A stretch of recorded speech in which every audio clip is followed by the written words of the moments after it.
కూడా మాట్లాడిన సందర్భాలు 3 సంవత్సరాలు నేను మాడిన దాంట్లో 1/10 తెలుగుదేశం నుంచి ఎవరైనా వచ్చి మాట్లాడితే ఓపెన్ ఛాలెంజ్ చేస్తున్నా. నేను మొదటి 10 సంవత్సరాలు 3 నెలలు 3 సంవత్సరాల పాటు నేను మాడిన దాంట్లో 1/10 తెలుగుదేశం నుంచి జనసేన తిడితే కూడా మూసుకొని కూర్చున్నారు డిబేట్ లో. జనసేన తిడితే కూడా మూసుకొని కూర్చున్నారు. ఇవాళ మీరు పొత్తు ధర్మం బాధ్య గారు ఎందుకు అనవసరమైన టాపిక్ అనవసరంగా టైం వేస్ట్ బాధ్య గారు ఓకే మీరు ఏమన్నా అన్నారంటే అయిపోయింది కదా, ఇంక వదిలేయండి, ఇంకా టాపిక్ వదిలేండి ప్లీజ్. ఓకే 30వ తారీఖున నేను గుండు కొట్టించేసుకుంటాను. గుండు కొట్టించుకుని వచ్చాను. ఆయన గుండు కొట్టించుకున్నారండి. నేను గుండు కొట్టించి వచ్చాను. గుండుతోనే ఉన్నా. అంటే మా మిస్సెస్ దగ్గర చెప్తానండి, నాకు 13వ రోజు పెట్టేస్తారన్న. ఇవన్నీ పోయినాయా?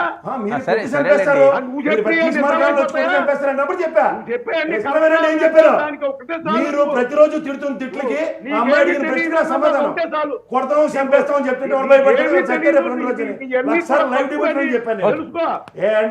ఒక నిమిషం బాబ్జీ గారు వెయిట్ అండి. బాబ్జీ గారు ఒక్క నిమిషం. రమేష్ గారు చెప్పండి వర్మ గారు. రమేష్ గారు ఏంటి బోరుగడ్డది అయిపోయింది, ఆర్జీవి గారిది కూడా అదే పరిస్థితి. నెక్స్ట్ రోజా గారు, పేరు నాని గారు ఇంకా వరుస పెట్టి ఉంటాయి. మీరు ఇప్పటి వరకు మేమేం తప్పులు చేయలేదు, మమ్మల్ని ఎవరో ఏం చేయలేరు అనేది ధీమా ఉంది. జగన్మోహన్ రెడ్డి గారు నిన్న మాట్లాడిన మాటలు అంటే వీళ్ళు ఏదో సైలెంట్గా వాళ్ళ పని వాళ్ళు కాముగా చేసుకెళ్ళిపోతుంటే వాళ్ళని ఏమన్నా రెచ్చగొట్టారా? ఫస్ట్ వికెట్ ఆర్జీవి గారిని. ఇప్పుడు జగన్మోహన్ రెడ్డి గారికి రెచ్చగొట్టవలసిన అవసరం ఏముందండి? తన కార్యకర్తలు ఇబ్బందులు పడతా ఉంటే తను ఇబ్బంది పడ్డా అంటే ఆయన అన్న 24 గంటల్లోనే ఆర్జీవి గారిని వెళ్ళడం అవుతారు కదా. రమేష్ ఒక్క నిమిషం. ఇప్పుడు ఆర్జీవి గారిని దేనికి పిలిచారు అనుకుంటున్నారు?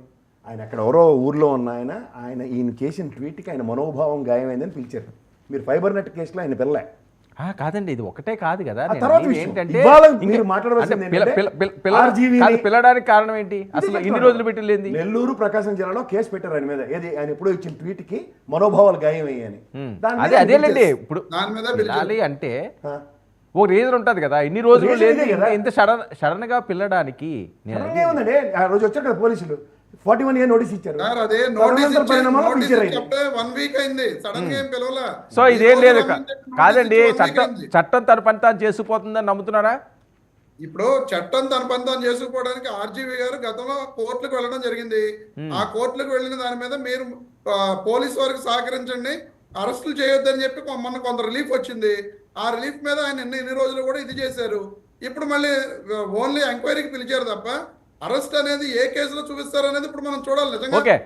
పేరు నాని గారు ఎక్కడ ఉన్నారు? ఆయన అసలు కనిపించట్లేదు, మాట్లాడట్లేదు, చాలా స్పీడ్ గా ఉండేవారు. దీని మీద కూడా అనుమానాలు ఉన్నాయి. కనిపించకపోవడం ఏంటి సార్? ఇప్పుడు మొన్న సుబ్బారెడ్డి గారితో మీటింగ్ జరిగింది. కృష్ణా జిల్లా ఎక్స్ఎమ్మెల్యేస్ అందరూ ఇన్ఛార్జీలందరూ సుబ్బారెడ్డి గారితో మీటింగ్ చేశారు. ఆ మీటింగ్ లో పేరు నాని గారు ఉన్నారు, వాళ్ళ అబ్బాయి ఉన్నారు, కొడాల నాని గారు ఉన్నారు, అందరూ ఉన్నారు. మరి మీరు చూడలేదేమో నాకు తెలియదు. అంటే అప్పుడప్పుడు కనిపించడం కాదు కదండి, కాదు రెగ్యులర్ గా ఉండేవాళ్ళు కదా. ఇప్పుడు ఏదో కాదండి మనకి కాదు. ఇప్పుడు ఏంటి ఎలా ఉంటుందంటే కొన్ని అంశాలు పేరెంటాలకి వెళ్ళినప్పుడు ఆ కనిపించడం వేరు, రెగ్యులర్ గా కనిపించడం వేరు. రెగ్యులర్ గా కనిపించకపోవడానికి ఇప్పుడు కోర్టులో కేసు నడుస్తుంది. ఆ కేసు నడిచేటప్పుడు పేరు నాని గారు ప్రెస్ మీట్లు పెడితే ఖచ్చితంగా విలేకరులు ఆ కేసు మీద ప్రశ్నిస్తే ఆయన చెప్పడానికి అవకాశం ఉంది. ఎందుకంటే కోర్టులో కేసు ఉంది కాబట్టి.